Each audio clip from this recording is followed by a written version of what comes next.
Le top news au cœur de l'action. Suivre les vents, cap sur l'horizon. Entre ciel, mer et flammes, toujours prêts. Les infos vives et l'histoire renaît. Des innovations qui défient la gravité. Des héros silencieux, des vies à sauver. Entre turbulences et ciel apaisé. Salut à toutes, c'est le Doc News pour de la news. J'espère que vous allez bien, moi ça super, on est parti pour un nouveau sujet, direction maintenant l'Australie. Et oui, avec le vol d'une compagnie de Qantas, encore un Boeing qui fait des siennes à ce que je vois. Pour pas changer. Aujourd'hui, on revient sur un incident impressionnant en Australie. Un avion de la compagnie Qantas a été contraint de rester en vol pendant près de 3 heures avant de faire un demi-tour. Un comportement anormal, une situation sous tension et surtout une question: que s'est-il passé à bord? Et oui. Et oui. Faut dire en ce moment que les Boeing, on a tellement d'abonnements d'avoir des problèmes techniques que ça devient tellement... Ça choque plus personne. Que les avions partent un peu en...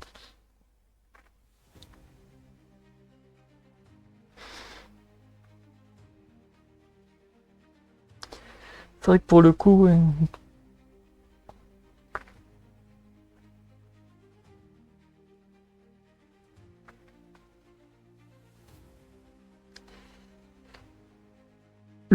Détail du vol, on date du 14 avril 2026, route Brisbane-Perth. Type d'avion, un Boeing 737-800. Ce type d'appareil transporte généralement 160 à 180 passagers. Vitesse de croisière entre presque 900 net, du 850. Autonomie environ 5 à 6 heures de vol. Un avion parfaitement adapté pour ce vol domestique en Australie. Le décollage commence normalement depuis Brisbane, montée initiale mise en palier direction l'ouest vers Perth, mais très rapidement quelque chose ne va pas, et oui. Quelques minutes après le décollage, les pilotes repèrent un problème de vol. Peu après le décollage, l'équipage détecte une anomalie. Selon plusieurs indicateurs, dont discussion, aviation, il pourrait s'agir d'un problème de vitesse, le pitot airspeed, ou un problème d'instrument de vol incohérent. Certains évoquent une différence entre les données entre capteurs, ce qui est critique pour un pilote d'avion. Ah tiens, encore un problème de sonde. Pour pas changer. Tellement que les Boeing sont réputés pour avoir des soucis de sonde, là on retombe sur une anomalie qui est assez récurrente quand les anomalies de sonde font des anneaux. Ça, c'est pas très bon. Bon, oui, pour ceux qui se demandent comment un avion repère sa vitesse, en gros, c'est avec les petits pistolets, les petits trucs devant le nez de l'avion qui sert en gros on appelle ça des pitots airspeed. En gros, ça permet de détecter la vitesse où l'avion vole. Mais à ce que je vois, ça a dû être un souci comme ça et d'autres, parce que j'ai pas eu assez de détails de l'anomalie. J'ai fait qu'est-ce que j'ai en détail. Après, l'avion a fini par faire 3 heures dans le ciel, et oui, et là la décision est étonnante. L'avion ne se pose pas immédiatement, il ne continue pas non plus vers Perth.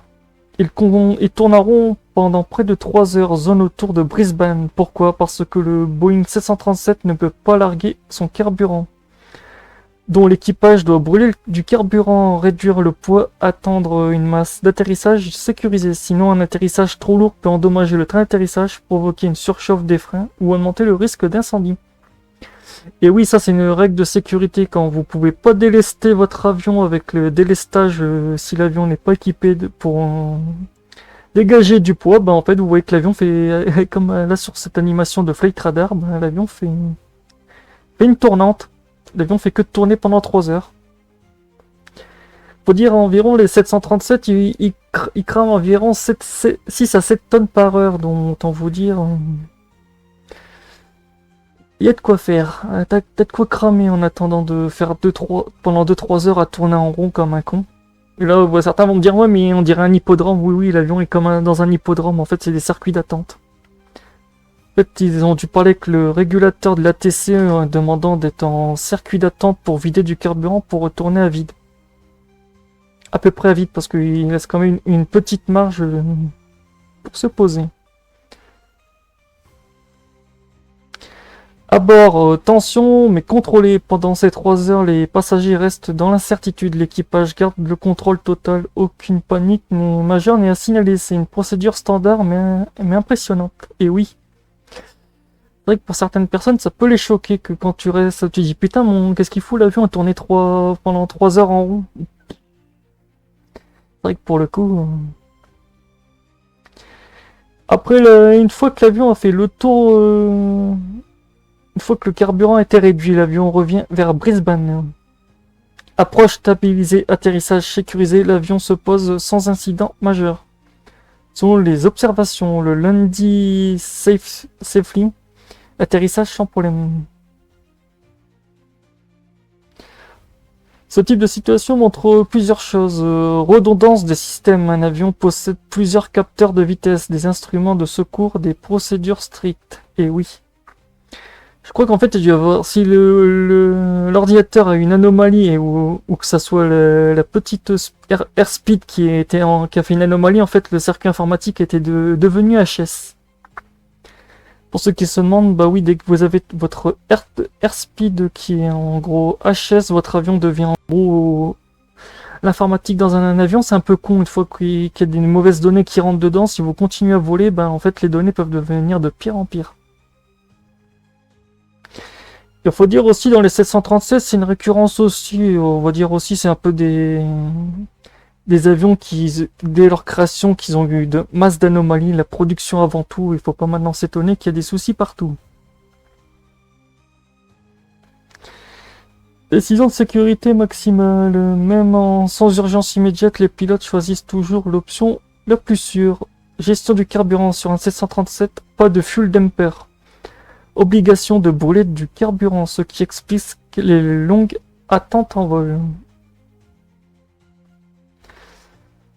Selon les données du vol, compagnie Qantas, départ Brisbane, destination prévue, Perth, issue de retour au point de départ, attente environ 3 heures, avion Boeing 737-800, issue aucun blessé, et oui. Avant de finir sur cette conclusion sur cet article, on va un peu regarder comment les pilotes se sont comportés, parce que ça paraît pas, mais les métadonnées balancent aussi.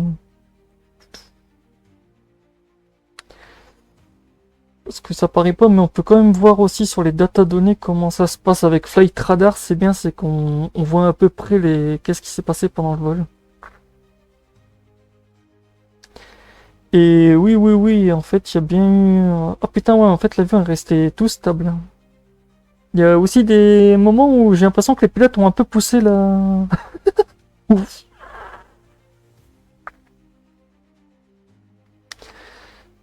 Ouais, j'ai l'impression que les pilotes ont quand même poussé un peu le moteur des avions pour qu'il crame un peu plus de kérosène.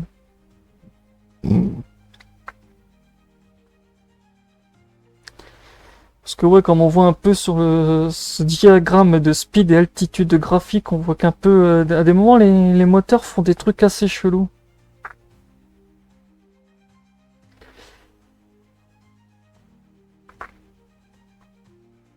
Après, on voit vraiment la phase de descente assez brutale aussi. Faut dire, c'est 737 Max, putain, ils ont une phase de pic assez violent. Niveau speed vitesse. Parce que là, on le voit quand il décolle un peu de la piste, les petits trucs avec les effets de vitesse speed. Après, on voit quand l'avion est en phase de décollage, on voit qu'il y a plusieurs phases de pic. Donc, autant dire, il y a de quoi faire. Et ouais, j'ai l'impression qu'il y a un souci aussi parce que vitesse en phase de montée à 10,38 et 10 secondes en fait, l'avion est à 236 kT pour une vitesse d'altitude de presque 8600 pieds. Après, quand elle arrive à sa vitesse en gros de croisière, on est à 27 700 kT, on est à 8800. Après, ouais, l'avion restant.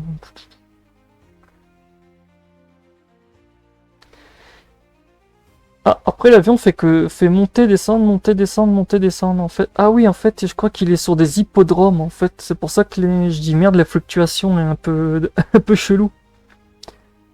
Parce que je crois qu'en fait ils ont changé sur l'hippodrome, en gros ils sont montés, descendus, montés, descendus. Parce que oui, pour ceux qui se demandent, en fait, quand vous êtes dans un circuit d'hippodrome dans l'aviation, j'en ferai bientôt une vidéo dessus, c'est qu'en fait vous êtes en circuit d'attente. Et là, eux, ils ont été en circuit d'attente aussi, ils ont fait que de monter, descendre, parce que quand je vois sur le flight, les données de flight radar, ouais, l'avion a quand même... Les altitudes sont un peu bizarres, parce que des moments... Il monte à du 1850, 1900, ouais, 1850, après il remonte à 1900, après il redescend à 1850, en fait, ouais, ils ont dû être sur un circuit d'hippodrome. Et pas qu'un peu, parce que comme moi je vois le diagramme, monter, descendre, monter, descendre, monter, descendre.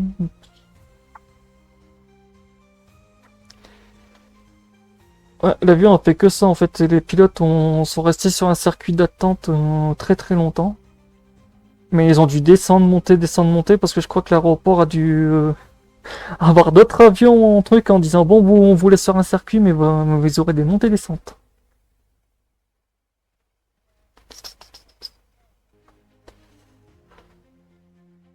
Donc voilà, c'est tout pour cette news et cette analyse avec les données de Flight Radar, avec qu'est-ce que j'ai pu avoir en stock.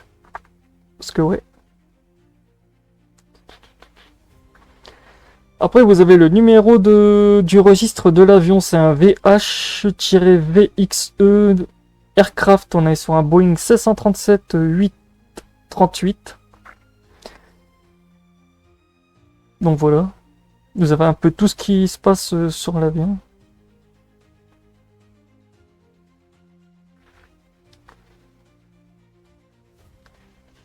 Et c'est un QF 943. De toute façon, toutes ces données qui sont sur le Flight Radar seront rajoutées dans la description sous la vidéo. Et pour ceux qui récupéraient les données de de cette news sur Flight Radar, vu que la vidéo sera postée une semaine après cette news, je sais pas si actuellement l'avion a repris ses opérations de transit en vol. Donc voilà. Pour ceux qui voudraient récupérer les databases, ça sera un peu compliqué. Parce qu'au moment où cette vidéo sera postée, l'avion a déjà repris son vol et ils ont déjà réglé l'anomalie. Et pour finir sur cette conclusion, cet accident rappelle une chose essentielle en aviation, la sécurité passe toujours avant tout, même si cela signifie tourner en rond pendant 3 heures. Et oui. Et oui, oui, oui. C'est vrai que dans l'aviation, tourner en rond, c'est un peu... Voilà.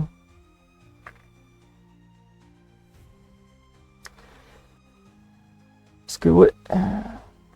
Facile à tourner en rond.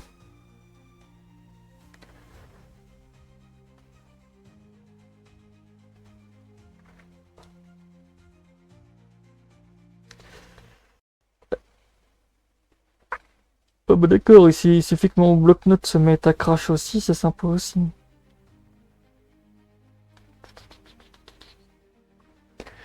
Parce que ouais, tourner en rond, c'est une marge de sécurité, mais après, voilà.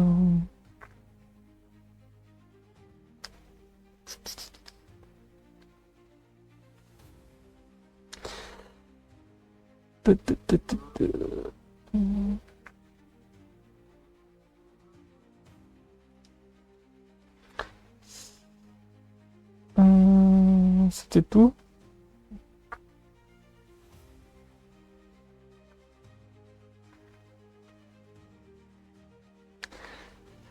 Ouais, tourner en rond ou revenir au point de départ, parce qu'un avion ne prend jamais de risques inutiles, et les pilotes sont formés aussi pour ne pas prendre de risques. En gros, dès qu'ils repèrent une anomalie comme il se passe actuellement, ils ont déclenché l'énergie 677, ouais, 7700, déclarant qu'ils ont un problème sur leur avion qui permet qu'en gros de se dérouter en fonction du problème. Mais là, ce que je vois, le problème a pu être réglé. Mais pour des raisons de sécurité, les pilotes ont préféré rester en hippodrome le temps de délester le kérosène. Donc là, Si tu veux plus d'analyses comme celle-ci, abonne-toi à la chaîne Le Doc News, active la cloche, dis-moi en commentaire, aurais-tu été stressé à bord dans ce type de configuration? Et oui, et oui. Donc voilà. On se retrouve pour de prochains news, de prochains Energy, de prochains crash d'avion s'il y en a, et j'en passe. Donc voilà, pour rester à l'affût de l'actualité, n'hésite pas à t'abonner. On se retrouve pour le prochain news, et bon voilà à tous, tchuss.